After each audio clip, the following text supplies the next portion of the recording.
سلام برعکس گنگ یوتیوب، خوش اومدی به یه ویدیو دیگه از کانال من. بچه همونجوری که بهتون قول داده بودم اومدیم با یه ویدیو گاد آموزش گرفتن پینگ 20. همونجوری که خودتون میدونید الان وی پی ان ها درست حسابی کار نمیکنن، دی ان اس ها کداش پوکیده، پینگ خوب نمیده. الکترو هم که الان اشتراکی شده، یعنی بخوای تو یه ماه اشتراک بگیری باید 180 تومن هزینه کنید.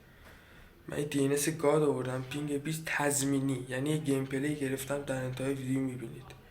پینگم 20 ثابت، 20 24 نهایت میره رو 36. دی ان اس هم در انتهای ویدیو براتون میذارم، برید عشق کنید. فقط ممنون میشم که قبل اینکه ویدیو رو ببینید حتما چنل رو سابسکرایب کنید و این ویدیو رو لایک کنید. دمتون گرم. بریم سراغ ویدیو. Let's go.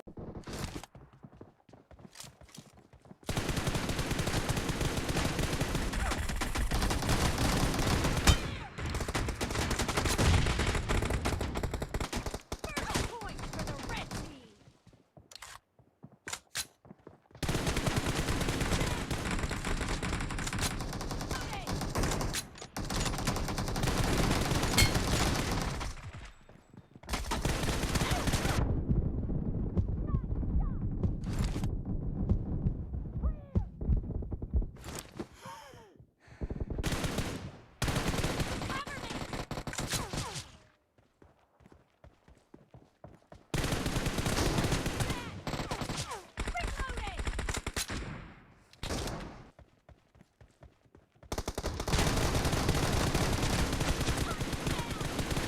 Reloading!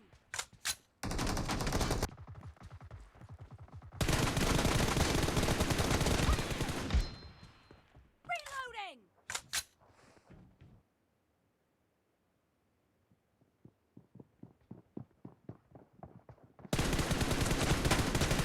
No mercy! Reloading! Half of the match is over, and the red team is in the lead.